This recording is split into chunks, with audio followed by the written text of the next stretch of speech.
os deputados aqui dessa casa, que o governador regulamente essa lei federal e aplique. Ora, se você não tem ainda a infraestrutura necessária para suportar essa lei, para fazer com que os caminhoneiros possam parar de meia em meia hora, que se crie essa infraestrutura. Aliás, eu conversava com Paulo Miranda, que é presidente da Fé Combustíveis, é um sindicato que representa 40 mil postos de combustível em todo o país. Ele disse para mim o seguinte: Alcides Amazonas, essa lei ela é possível de ser aplicada, né? Nos nossos postos tem pátio para parar os caminhoneiros. Então, essa é uma questão importante.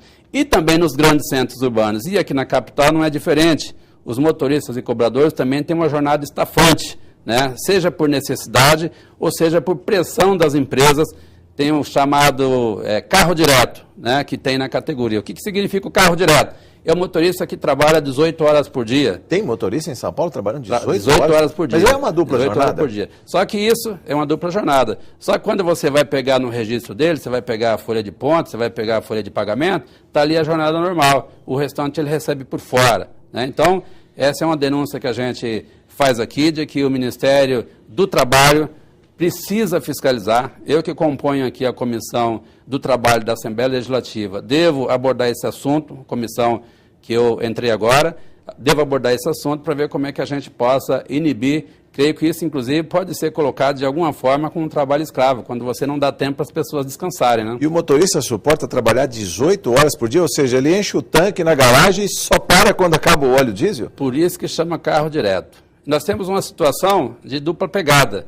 É o motorista que trabalha uma jornada de manhã, de 6, 7 horas, e mais uma jornada à tarde. Isso também ocorre. Mas em empresas diferentes? Empresas diferentes ou não? Nas mesmas empresas? Nas mesmas empresas. Isso ocorre com muita frequência e a gente pretende acionar os órgãos de fiscalização para que tome providência. Aliás, numa reunião recente, lá no Sindicato dos Motoristas, com a presença do secretário municipal de transporte, Gilmar Tato, eu fiz essa denúncia. Inclusive disse para ele que uma parte das empresas de ônibus em São Paulo, não são todas, né, é bom que se diga, insiste em desrespeitar a lei do motor traseiro. Algumas empresas colocam ônibus com motor dianteiro, ainda você vê alguns na cidade. Essas empresas precisam ser fiscalizadas e impedidas de circular com ônibus antigo de motor dianteiro, trazendo tanto prejuízo, não só aos operadores, mas também para os usuários. Para o nosso telespectador, o que significa, o que pode acarretar essa dupla jornada, ou seja, estresse excessivo por conta da carga de trabalho, acidentes,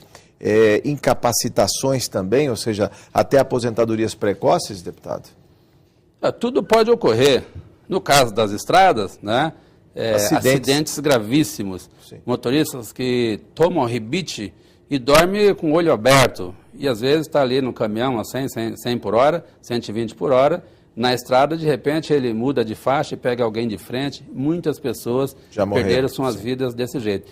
E também nos grandes centros urbanos, nas capitais, e aqui em São Paulo, um motorista que dirige por um período muito longo, ele fica estressado, ele provoca acidente, ele briga com o passageiro mais fácil, ele tem problema com os outros colegas no trânsito. Sim. Então, é importante que a gente tenha... Olha, tem uma briga nacional pela redução da jornada de trabalho de 44 horas para 40 horas semanais. As centrais sindicais, todas elas estão se mobilizando. Já tiveram reunião com a presidenta da República, Dilma Rousseff, pedindo para reduzir a jornada de trabalho.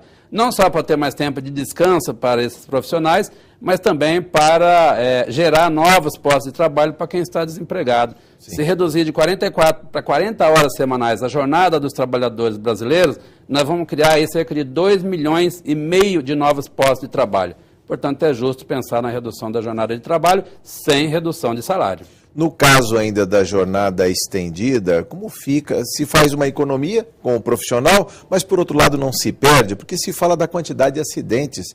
São pelo menos 20 acidentes por dia, é isso ou mais? Eu tenho uma nota aqui dando conta de que pelo menos 20 acidentes, ou seja, mesmo os pequenos não param a circulação, não tiram da linha um ônibus avariado por algumas horas que seja, isso não causa um dano ao sistema, deputado?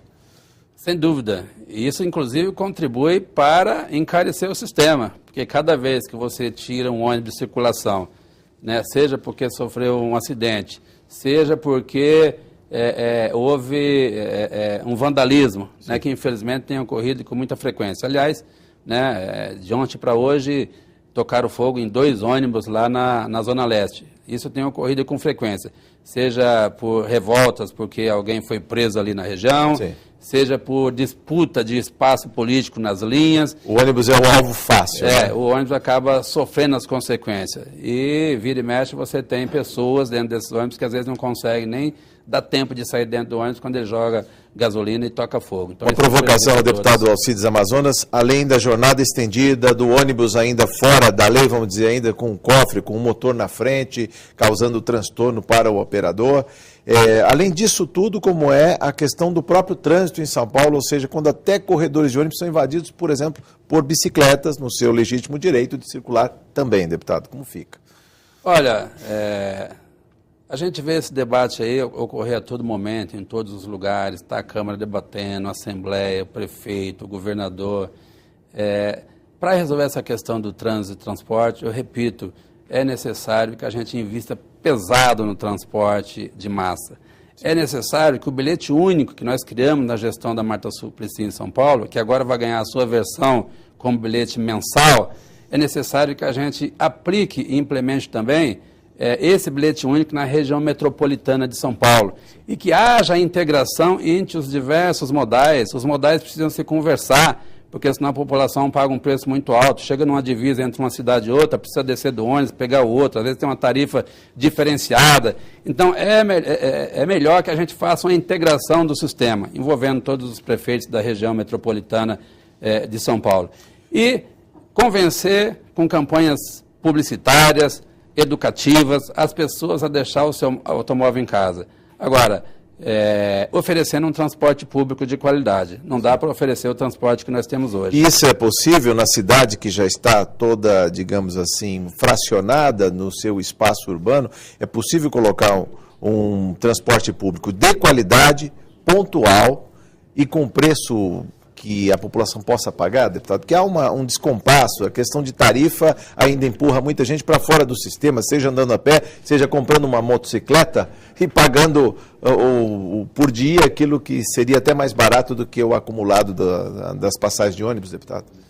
Isso é a médio e longo prazo, sim, né? É possível. A curto prazo, não, porque é necessário que a gente tenha mais política de Estado, não só a política de governo.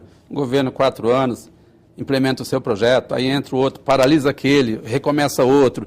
Então, isso muitas vezes não houve nem tempo de maturação do projeto. Então, né? Isso acaba prejudicando todo o sistema. Nós achamos que investir em corredores, né, com ônibus modernos, de alta capacidade, você agilizar o embarque, como o prefeito está pretendendo fazer uma experiência aqui na 23 de maio, a exemplo do Ligeirinho, que já tem lá em Curitiba, sim, onde as pessoas já entram no ônibus com a passagem paga, isso agiliza o embarque, você melhora a velocidade média da frota. Os corredores, segregados ou não, mas precisa ampliar, sim, o número de corredores que nós temos em São Paulo. A malha ferroviária e a malha metroviária, elas precisam também estar integradas no sistema.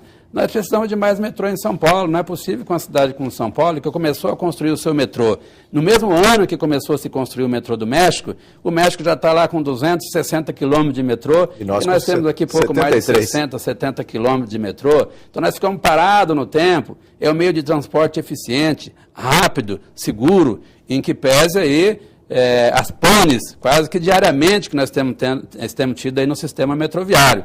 Então é importante também que a gente barre esse processo de privatização, de sucateamento, de terceirização que existe no sistema metroviário. Aliás, eu até criei aqui um fórum permanente de defesa dos serviços públicos e dos servidores públicos, porque nós achamos que só vamos ter um serviço público de qualidade em todas as suas modalidades, né? Não só na área do transporte, da segurança, na educação, na saúde, se priorizarmos investimento aos servidores. Sucesso no seu mandato e também à Frente Parlamentar em Defesa dos Profissionais de Transporte. Muito obrigado pela sua entrevista, deputado. Eu agradeço e espero que com essa Frente Parlamentar em Defesa dos Trabalhadores em Transporte, a gente possa dar uma grande contribuição para melhorar cada vez mais a mobilidade aqui na cidade de São Paulo. Obrigado. Esse é o deputado Alcides Amazonas, do PCdoB. Você ficou por dentro da política. Obrigado por sua audiência.